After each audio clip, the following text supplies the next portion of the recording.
살아서 역사하시는 하나님 아버지, 하나님을 모시고 살아가는 저희들의 삶이 너무나 귀하고 감사한 것임을 고백합니다. 이 시간 그 믿음으로 하나님을 예배하오니 저희들의 예배를 받아 주시옵소서.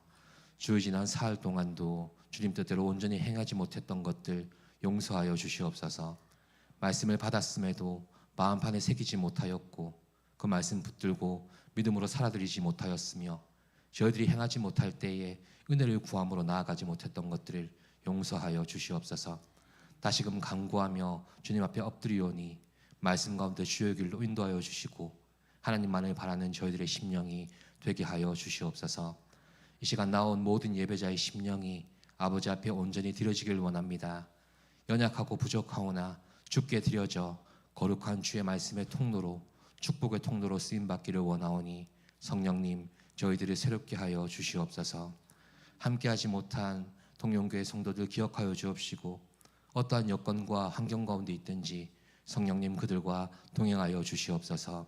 하나님이 예배하는 이 자리를 기억하게 하여 주시고 몸으로 나오지 못할지언정 영으로 하나님을 예배하는 예배자로 살 수 있게 하여 주시옵소서. 이 시간 여러 가지 어려움과 육신의 질병 가운데 있는 이들을 위하여 기도합니다. 기억하여 주옵시고 창조주 하나님께서 거룩하신 음성으로 말씀하여 주시되 새 것이 되게 하여 주시고 온전하게 하여 주시고 하나님의 은혜로 고침받는 귀한 은혜를 덧입게 하여 주시옵소서. 그들을 위해 기도하는 모든 성도들의 기도가 하나님의 응답 가운데 이루어져서 모두가 하나님을 간증하는 주인공들이 다 되게 하여 주시옵소서. 이 시간 말씀 전하시는 목사님, 성령님 붙잡아 주옵시고 그 말씀을 통해서 주의 길을 볼 수 있는 저희들이 되게 하여 주시옵소서. 예배의 모든 순서와 시종 가운데 임하실 하나님을 기대하며 거룩하신 예수님의 이름으로 기도드립니다. 아멘.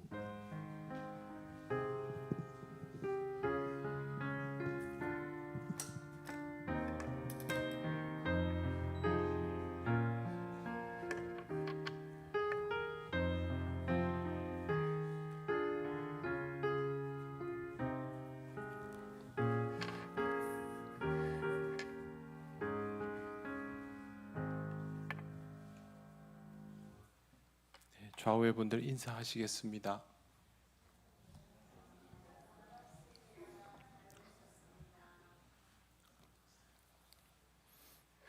오늘 하나님 말씀은 신명기 12장 13절에서 19절입니다.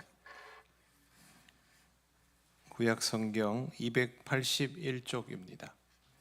신명기 12장 13절에서 19절입니다.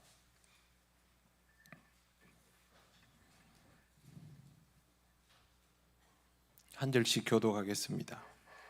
너는 삼가서 내게 보이는 아무 곳에서나 번제를 드리지 말고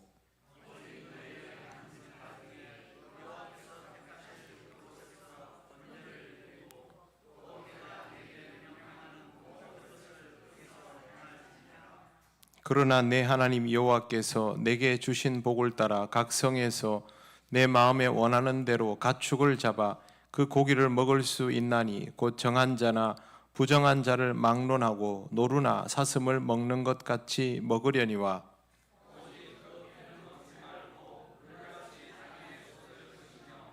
너는 곡식과 포도주와 기름의 11조와 내 소와 양의 처음 난 것과 내 서원을 갚는 예물과 내 낙헌 예물과 내 손의 거제물은 내 각 성에서 먹지 말고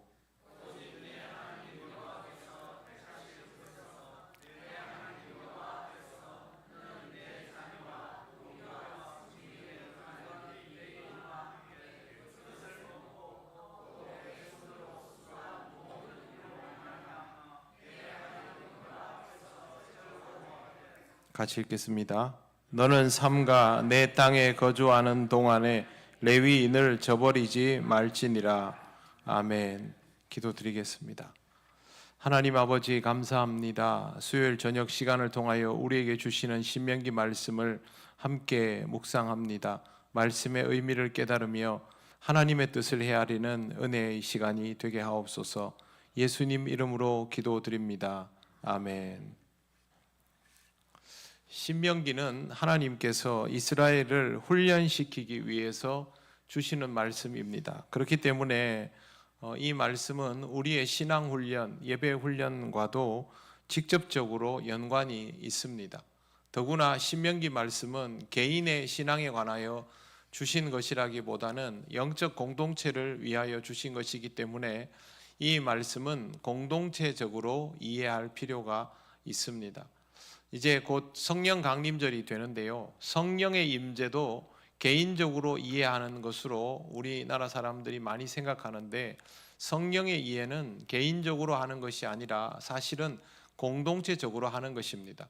그 공동체적인 성령 임재를 바르게 수용하기 위해서 우리들 각 사람의 신앙이 자리 잡아져 있어야 하는 것이죠.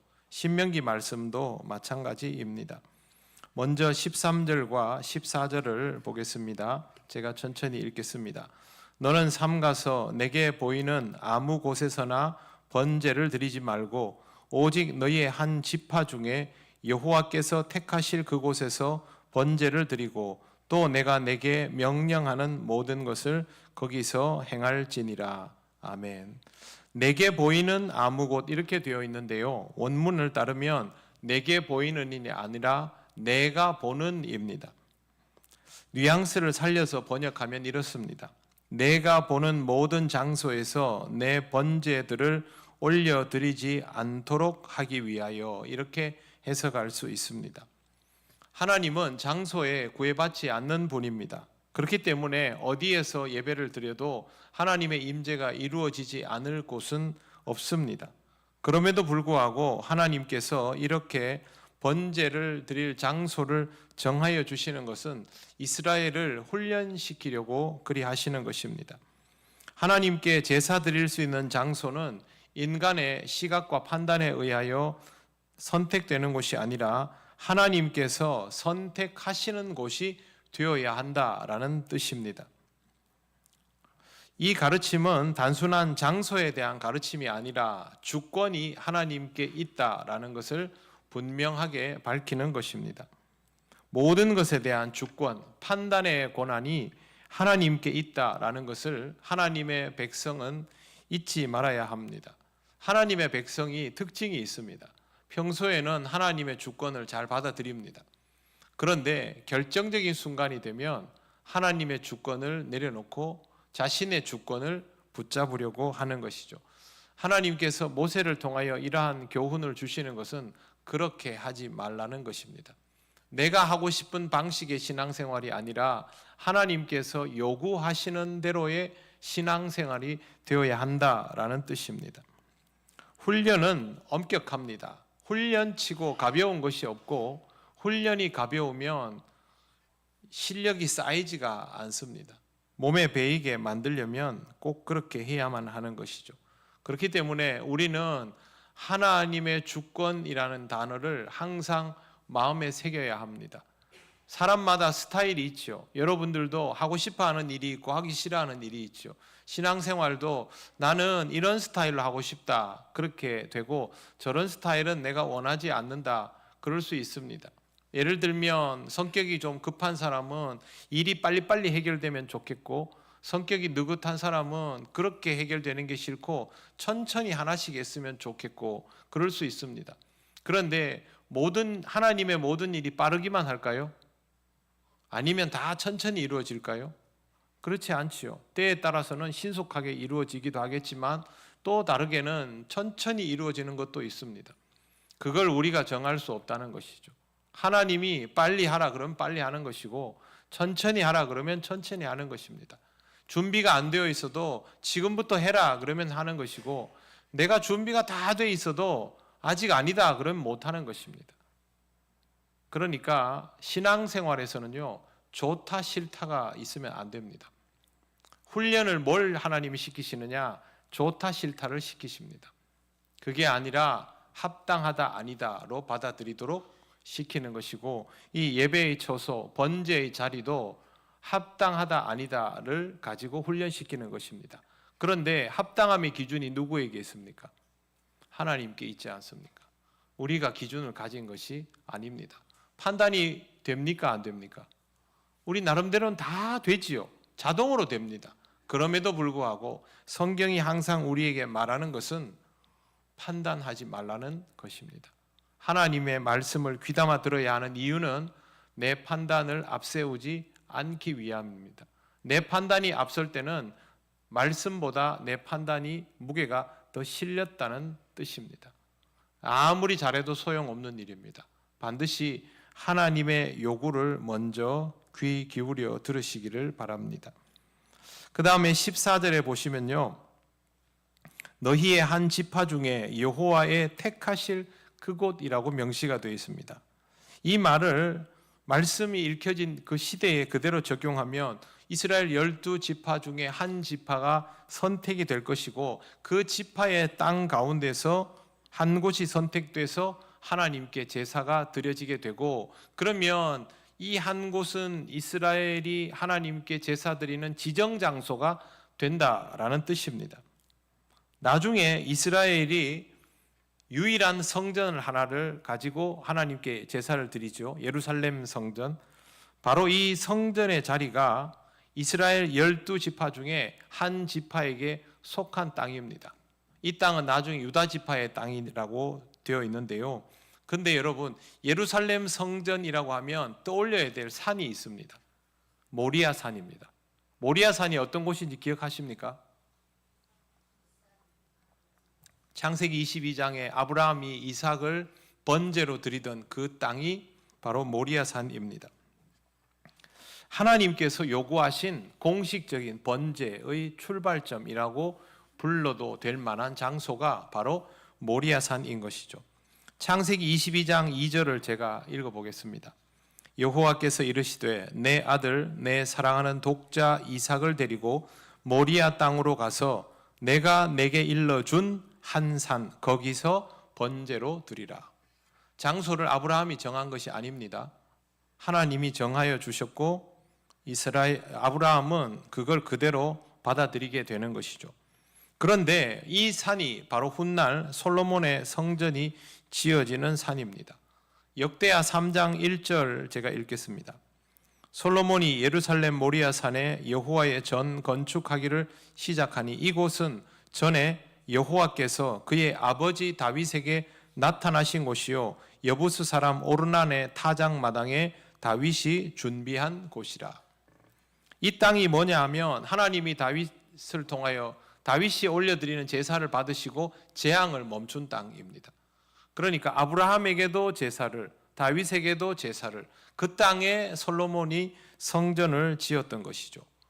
그럼 모리아 산은 원래 어느 지파의 땅이었을까요? 베냐민 지파의 땅입니다. 원래는. 이스라엘의 첫 왕이 누구입니까? 사울이죠. 사울이 어느 지파입니까? 베냐민 지파입니다. 그런데 사울 왕이 통치를 하고 갑자기 내려앉고 다윗이 왕이 됐죠. 성전은 그 뒤에 지어지죠. 그러면 유다 지파가 12지파 중에 지극히 강하고 왕권도 가지고 있습니다. 그럼 이 유다 지파가 자기들에게 있어서 가장 중심이 되는 영역을 번제의 자리로 하고 싶어 하지 않을까요? 베냐민 지파의 땅에 하려면 좀 애매하지 않습니까?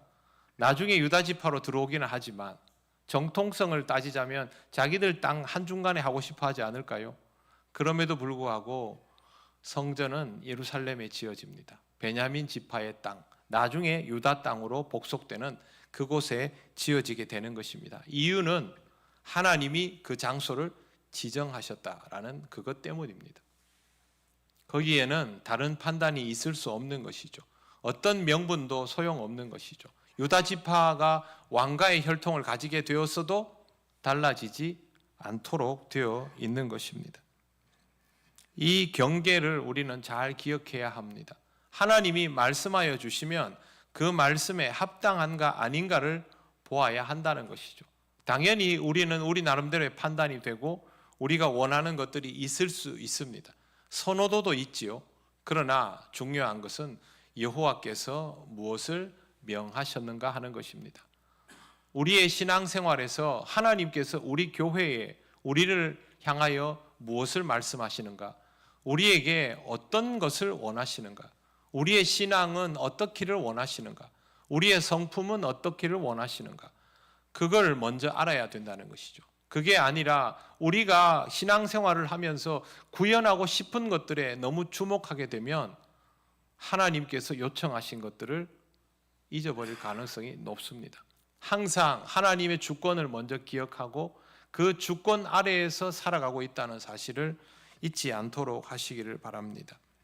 하나님께서 번제의 장소를 지정하여 주신다고 해서 통제를 즐기시는 분은 아닙니다. 15절을 보십시오. 그러나 내 하나님 여호와께서 내게 주신 복을 따라 각 성에서 내 마음에 원하는 대로 가축을 잡아 그 고기를 먹을 수 있나니 곧 정한 자나 부정한 자를 막론하고 노루나 사슴을 먹는 것 같이 먹으려니와. 여기에 제약이 있습니까? 없습니까? 여긴 제약이 없습니다. 마음에 원하는 대로라고 되어 있습니다. 고대 근동 사회에서 짐승을 잡는 일은 거의 예외 없이 희생 제사와 연관이 되어 있습니다. 그렇기 때문에 동물을 죽이려면 제의 행위와 함께 하는 거죠. 동물 자체가 흔하지는 않지요. 귀하지요. 짐승을 막 잡을 수 있는 건 아니잖아요. 남아도는 건 아니죠. 우리처럼 무슨 식육점 가서 사오는 것도 아니고 사냥을 하거나 가축을 오랫동안 키워서 그걸 잡아야 되는데 얼마나 귀한 겁니까? 그래서 매번 그럴 때마다 종교적인 행위를 같이 합니다. 어떤 식으로 하냐 하면 주로 피를 가지고 합니다. 그런데 그렇게 하고 제사를 올리고 고기를 먹고 이런 식이라는 것이죠. 이 규칙이 상당히 엄격하게 지켜지는데 하나님은 그럴 필요 없다는 거죠.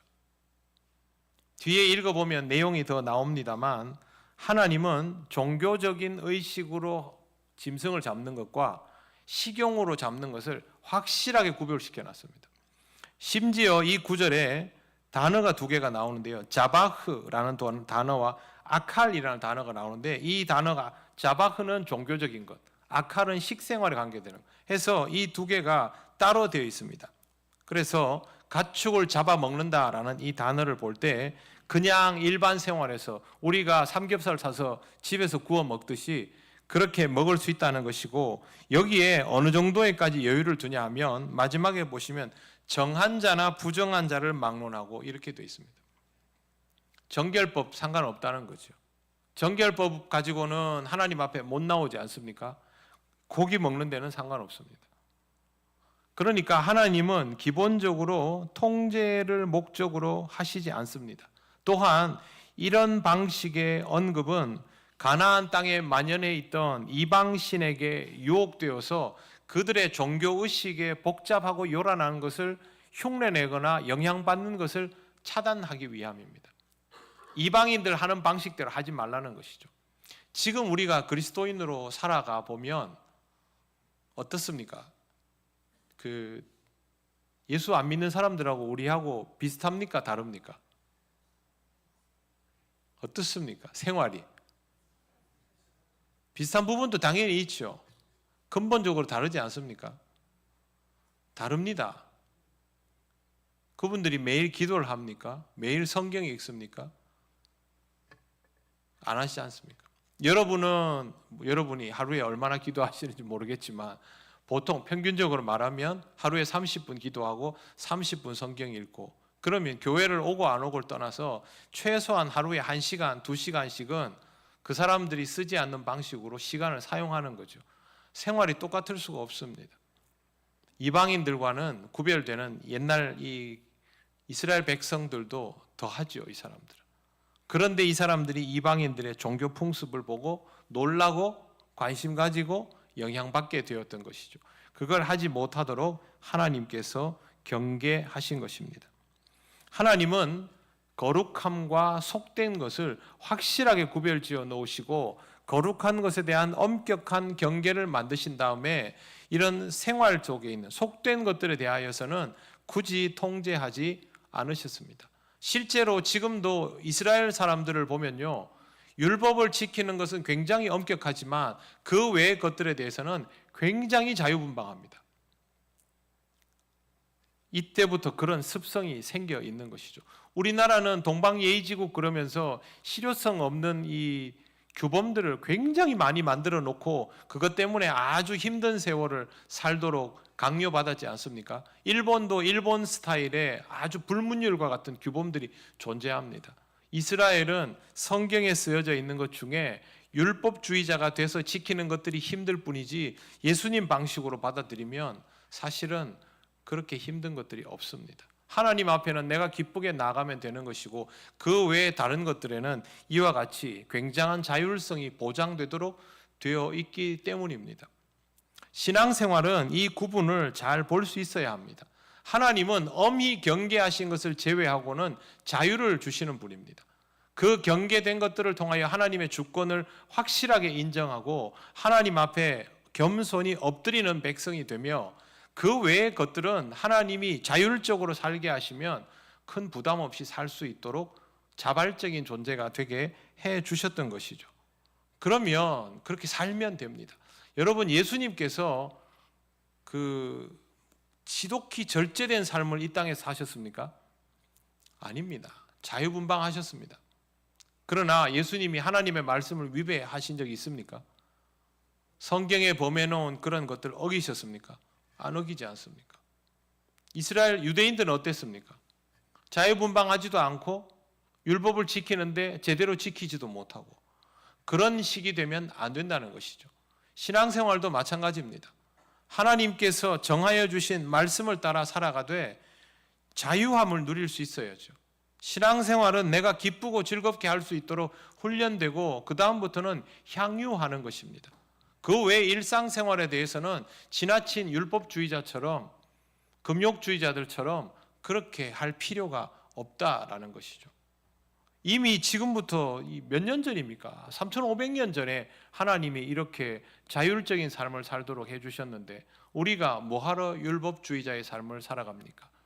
말씀의 의미를 제대로 깨닫지 못하면 율법주의자가 될 수밖에 없습니다. 이 와중에도 하나님께서 제외시켜 놓은 것이 있습니다. 16절 말씀 보십시오. 오직 그 피는 먹지 말고 물같이 땅에 쏟을 것이며. 고기는 먹는데 피는 못 먹게 합니다. 피를 왜 못 먹게 할까? 뭘 이렇게 엄격하게 뭘 여러 가지를 그게 아니고요. 고대 근동 지방의 우상 숭배자들이 피를 먹음으로써 생명력을 북돋우고 신과 교류할 수 있다고 믿었습니다. 그걸 따라하지 말라는 것입니다.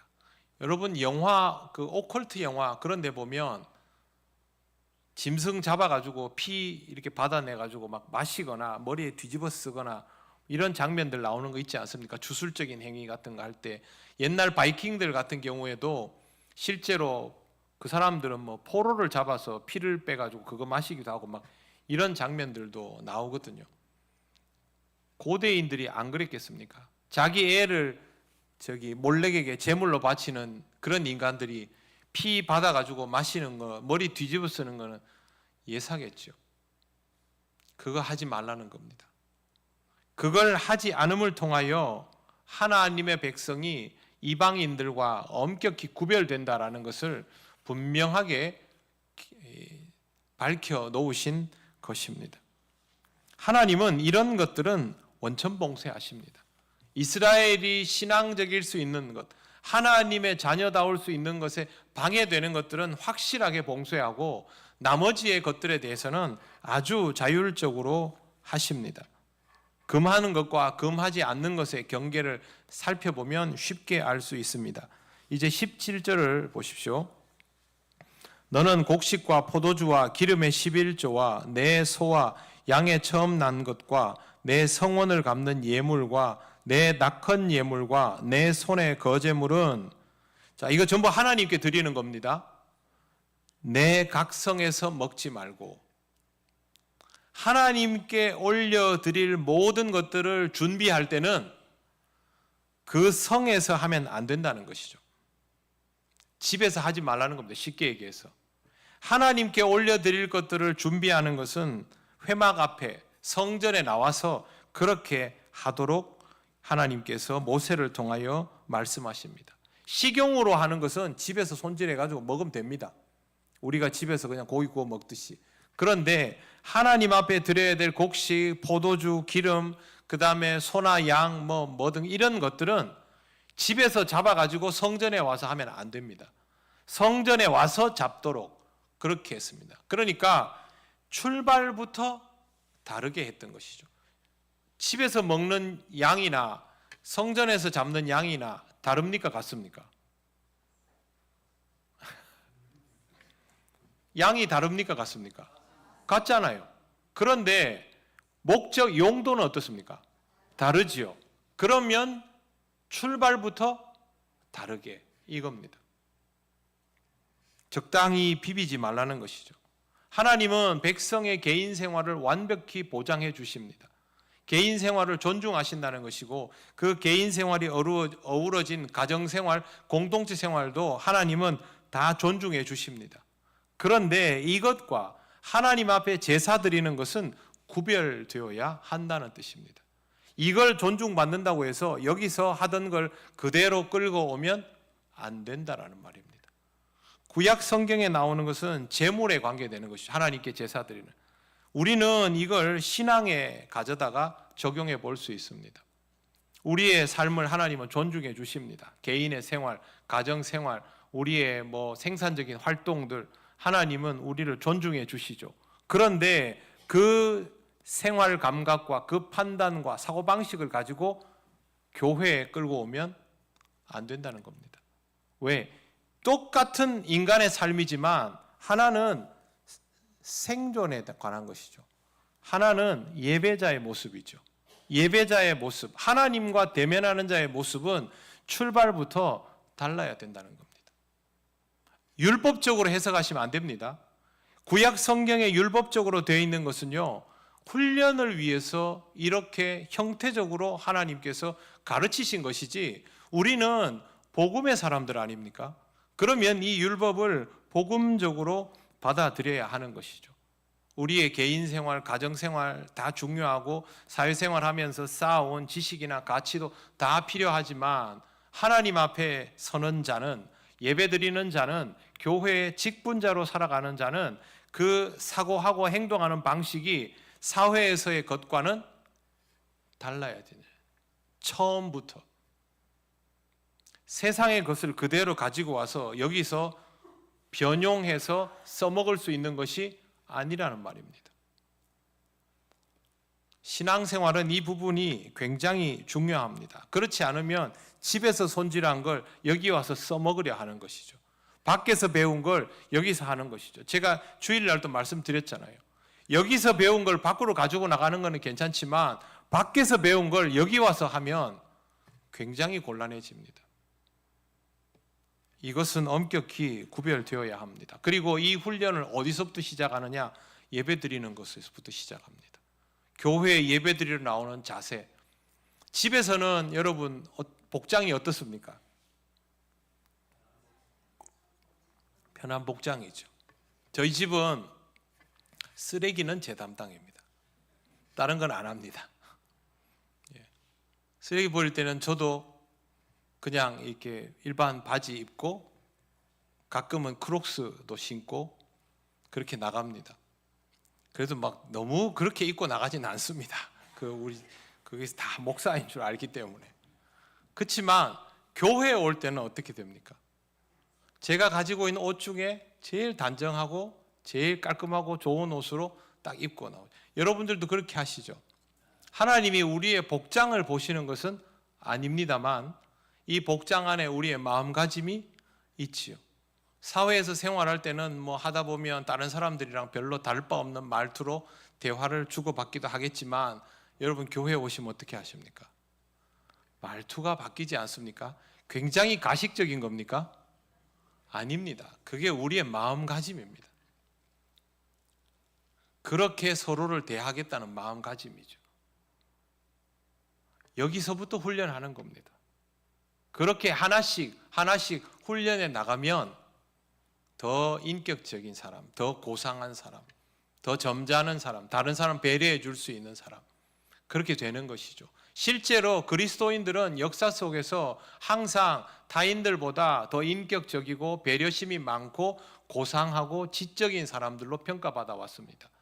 그런데 그 사람들이 다른 세계를 살았던 것이냐? 그게 아니라 이런 훈련들을 하면서 신앙생활을 영위하면서 그렇게 됐던 것이죠.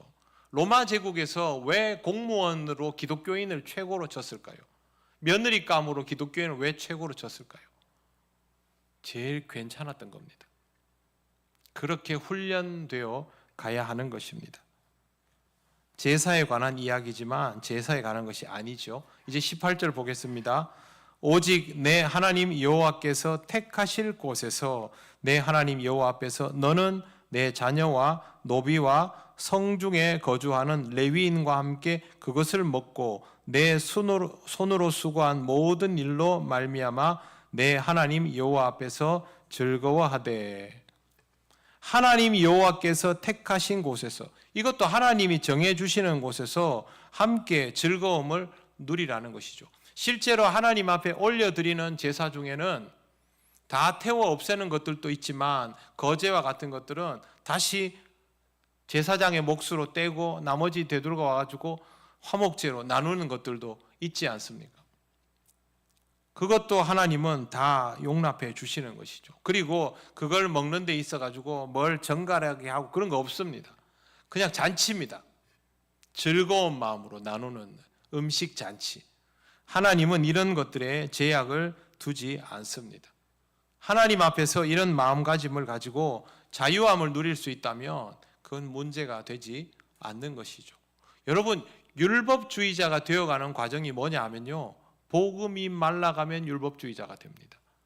복음이 마르지 않으면 그 율법을 아무리 열심히 지켜도 절대 율법주의자가 되지 않습니다. 그러니까 결과적으로 율법주의자가 되었다 싶으면 복음이 말랐다, 성령의 감동이 없어지고 있다, 그렇게 받아들이시면 됩니다.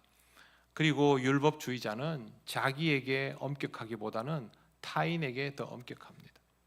유대인들이 성경에 보면 나오는 특징들이 전부 그런 것들이죠. 복음이 없어서 그런 것이지 율법을 못 지켜서 그런 것이 아닙니다. 자, 그 다음에 19절 말씀 같이 읽겠습니다. 시작. 너는 삼가 내 땅에서 거주하는 동안 레위인을 저버리지 말지니라. 아멘. 18절에도 보면 너는 내 자녀와 노비와 성중에 거하는 레위인과 함께 같이 먹도록 해놨죠. 그런데 19절에 다시 레위인을 저버리지 말지니라 그렇게 되어 있습니다. 왜 이 말씀이 필요할까요? 레위인을 저버리거든요. 레위인은 회막에서 성전에서 봉사하는 자들입니다. 그런데 레위인은 분깃이 없는 사람들이죠. 다른 지파와는 기본적인 차이가 있습니다. 기본적인 사고방식도 생활 방식도 다릅니다. 다른 지파 사람들은 노동을 하고 전쟁이 나면 무기를 들고 전쟁을 하지만 레위인들은 그런 방식의 노동은 하지 않습니다. 레위인에게도 토지가 부여되는데 그거는요, 우리로 말하면 텃밭 수준입니다. 그러니까 정말 죽도록 노동해야 되는 정도는 아닌 것이죠. 그러면 다른 지파의 눈으로 레위인을 보면 이 사람들은 일하는 사람일까요? 아닐까요? 일 안 하는 사람이죠. 그런데 레위인들은 일할까요? 하지 않을까요? 합니다. 성전에서, 회막에서 봉사합니다. 방식이 다를 뿐이죠. 이스라엘 12지파의 그 몫을 이스라엘 12지파가 자발적으로 정했습니까? 하나님이 정했습니까? 하나님이 정했죠. 레위인의 영역은 누가 정했습니까? 하나님이 정했죠. 이건 자유가 없습니다. 레위인이 그렇게 살고 싶어 사는 게 아닙니다. 태어나 보니 레위인입니다. 자기 아버지도 회막에서 봉사했고 자기도 이것밖에 못합니다. 이거 사실 여러분 신앙적이지 않은 입장으로 보면 천형과도 같은 겁니다. 그런데 레위인 중에 대제사장 계열, 제사장인 사람들은 그래도 회막에서 제사장하고 뭐 이런 거 하다 보면 받을 게 좀 있지요. 근데 레위 지파 모든 사람들이 거기에 다 동원되어서 일할 수 있는 건 아니지요. 뽑히지 않는 사람들도 생기지 않겠습니까? 남는 병력도 생기겠지요. 이 사람들에게는 그만큼 할당되는 양이 줄어드는 겁니다. 레위인은 11조, 성도들의 11조로 레위인의 생활비가 보전이 됩니다. 그런데 이스라엘 사람들이 점점 더 우상 숭배를 하기 시작하면서 신앙적으로 몰두하던 영역들이 옅어지고 11조 해야 될 돈으로 어디를 갑니까?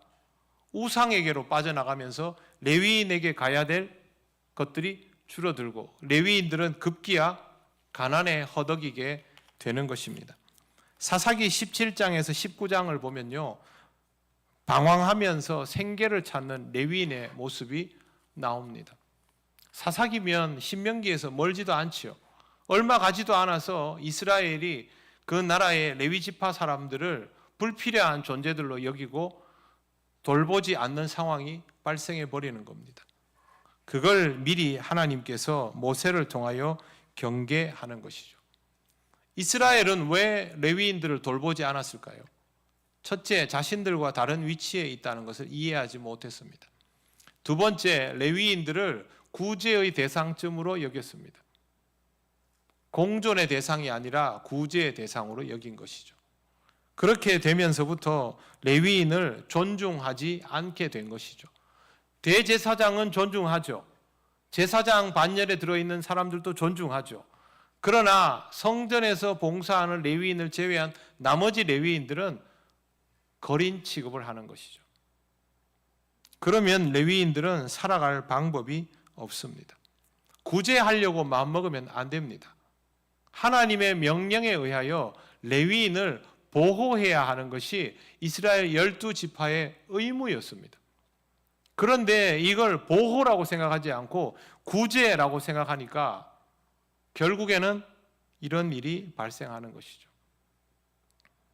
제가 어릴 때 학교 다닐 때 친구가 저한테 너네 교회 교인이 몇 명이냐 갑자기 묻더라고요.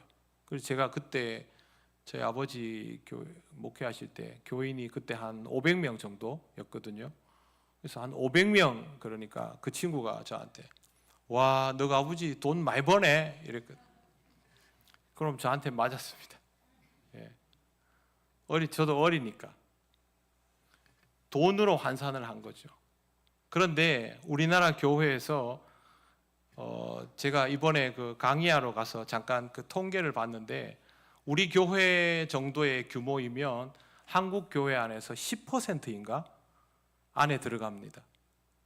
우리 한 200명 정도의 교인이면 한국 교회에서 10% 안에 들어가는 교회입니다. 맞죠? 상위 10%, 그렇죠? 상위 10%. 이런 거 잘 모르셨죠? 네. 그리고 전부 그 밑으로 있는 거죠. 그리고 목회자들 중에 거의 90몇 %가 우리나라에서 지정해 놓은 기초 생활비 수급도 안 됩니다. 목회자 숫자가 너무 많다고 이야기할 수도 있습니다. 그런데 동시에 교회 공동체가 그 목회자들과 함께 공존해 나가야 되는 것도 사실이죠. 근데 만약에 교회가 목회자를 구제의 대상으로 여기면 어떻게 될까요? 그 목회자가 영적 정체성을 가지고 교회를 지키고 성도들을 품고 그게 가능할까요? 안 됩니다. 어느 날부터 밸런스가 깨지면서 교회 공동체가 이렇게 돼버린 것이죠. 우리는 교회의 숫자가 많아지고 그렇게 하면 하나님 나라가 빨리 확장될 거라고 생각했지만 여기에 굉장히 심각한 불균형 현상이 발생해 버린 것이죠. 자연스럽게 정리가 돼 나갈 겁니다. 앞으로 어쩔 수 없이. 이러한 현상들을 보면서 우리가 생각해야 할 것은 우리는 서로를 보호하고 지탱해 줘야 하는 공생관계에 있는 사람들이라는 사실입니다. 목회자가 성도를 돌보는 것도 하나님의 명령이고 성도들이 목회자를 지키는 것도 하나님의 명령입니다. 누가 누구를 구제하고 그런 차원의 것이 전혀 아니고 또 목회자가 교회에서 생활비를 받는다고 해서 무슨 회사에서 일하고 월급 받듯이 받는 그런 개념도 아닙니다. 만약에 그런 것들을 일반적인 세상의 의미로 받아들이기 시작하면 교회가 가지고 있는 영적인 교감은 그때부터 깨집니다. 그래서 여러분들도 항상 이런 것들을 볼 때마다 마음을 그렇게 가지셔야 됩니다. 우리가 누구를 돌보는 것은 구제의 차원이 아니라 누구의 생계를 지켜줄 그런 차원이 아니라 하나님의 명령에 의하여 감당하는 것이다. 그렇게 받아들이셔야 됩니다. 우리가 선교사에게 또 선교비를 보내고 어렵고 힘든 교회를 돌보는 일들도 우리가 무슨 형편이 되고 여유가 돼서 하는 일이 아니지 않습니까? 하나님의 명령에 의해서 하는 것입니다. 이 사실을 잘 기억할 수 있을 때 이스라엘 사람들은 자신들의 신앙을 지켜가면서 레위인들을 품을 수 있는 것이고, 그렇게 품을 수 있었던 레위인들은 자기의 영적 정체성이 깨지지 않은 상태로 자신의 소임을 감당할 수 있게 되는 것이죠. 이게 깨져버리니까 레위인들이 돈을 받고 어디 가서 가짜 제사장 노릇을 하고 이런 일이 발생하는 겁니다. 세상이 병든 이유는 그겁니다. 그렇게 되지 않도록 우리 자신이 신앙의 정체성을 잘 지키고 서로의 존재감을 인정하고 존중하는 마음으로 이와 같은 하나님의 명령을 감당할 수 있어야 한다는 것을 잘 기억하시고 좀 더 성숙한 신앙의 모습으로 살아가시기를 바랍니다. 기도드리겠습니다. 오늘 말씀은 두 가지를 하나님께 기도 올리면 좋겠습니다. 먼저 하나님의 주권을 인정하는 삶이 되어야 할 것입니다. 이렇게 기도하겠습니다. 하나님의 주권을 인정하고 순종하는 삶이 되게 하여 주시옵소서. 또 여호와의 명령을 따라 서로를 존중하고 지키는 공동체가 되어야 할 것입니다. 이렇게 기도드리겠습니다. 서로를 사랑하고 존중하고 지켜갈 수 있는 영적 공동체가 되게 하여 주시옵소서. 다 같이 기도드리겠습니다. 하나님 아버지, 은혜를 감사합니다. 하나님의 인도하심을 따라 살아간다고 하지만 하나님, 우리의 의지와 판단이 언제나 우리의 신앙을 황폐화시키는 것을 경험합니다. 하나님, 결정적인 순간에 하나님 아버지의 말씀을 기억하고 하나님의 판단을 따르는 삶이 되기를 원합니다. 성령 하나님, 우리를 인도하여 주셔서 그렇게 주의 판단을 따르며 살아가게 하시고 서로를 기뻐하며 서로를 지켜가는 영적 공동체가 되게 하여 주시옵소서. 아버지 하나님이 함께 살아가게 하셨사오니 하나님께서 함께 할 수 있는 기쁨을 주시고 그렇게 서로를 돌봄을 통하여 하나님께 우리의 관계성을 통하여 영광을 돌리는 신앙의 삶이 될 수 있도록 인도하여 주시옵소서.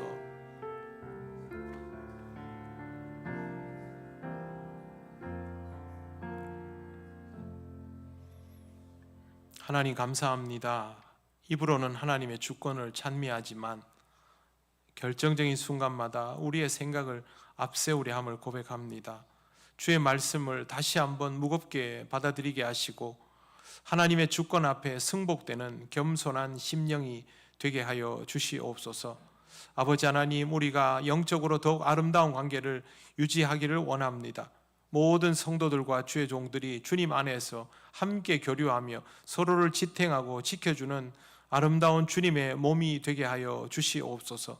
아버지 하나님, 작은 교회들을 돌보라 명령하여 주셨사오니 하나님, 그 교회와 섬기는 종들을 함께 기도하며 보살필 수 있도록 아버지 하나님께서 우리에게 은혜와 평강을 주옵소서. 주신 은혜를 기억하며 그렇게 살아갈 수 있기를 원합니다. 하나님, 이러한 과정들이 우리의 신앙이 더욱 든든히 세워지는 과정이 되게 하여 주시고 그 일을 감당할 수 있도록 하나님께서 채워주시옵소서. 감사드리며 예수님 이름으로 기도드립니다. 아멘.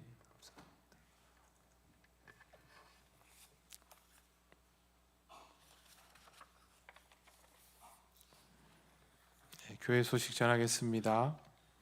교육부 회의가 다가오는 주일 오후에 구역장 권찰 모임 후에 3층 로비에서 있습니다. 이번 주 토요일부터 피택자 교육이 5주 과정으로 시작이 됩니다.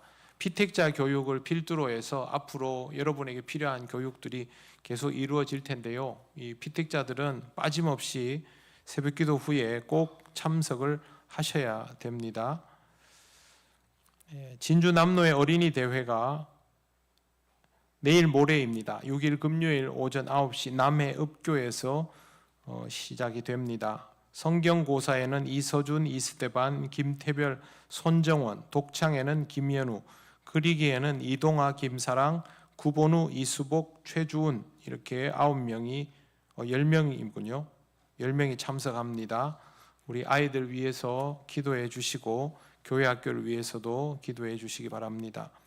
14일 오전 10시에 진주 남로의 장로회 부부 수련회가 우리 교회에서 있습니다. 지난번 우리 노회 행사에도 여러분 잘 섬겨 주셔서 노회로부터 많은 칭찬을 들었는데 이번에도 필요한 부분들 함께 감당하시며 하나님 앞에 섬기는 기쁨을 누리시면 좋겠습니다. 14일 토요일 오후 2시 장복희 집사의 장녀 최재희 양의 혼인 예식이 있습니다. 장소는 서울 루이비스 컨벤션 웨딩홀 지하 1층 그레이스홀입니다. 버스는 오전 7시 40분 명정 주민센터에서 출발하고 8시 고려병원, 8시 10분 이마트 버스 승강장에서 정차합니다. 광고 유념해 주시고 가실 분은 미리 장복희 집사님께 알려주시면 되겠습니다. 다른 광고는 주보 참조하시기 바랍니다. 이제 우리 다 같이 주님께서 가르치신 기도를 올려드립니다. 하늘에 계신 우리 아버지, 아버지의 이름을 거룩하게 하시며 아버지의 나라가 오게 하시며 아버지의 뜻이 하늘에서와 같이 땅에서도 이루어지게 하소서. 오늘 우리에게 일용할 양식을 주시고 우리가 우리에게 잘못한 사람을 용서하여 준 것 같이 우리 죄를 용서하여 주시고 우리를 시험에 빠지지 않게 하시고 악에서 구하소서. 나라와 권능과 영광이 영원히 아버지의 것입니다. 아멘.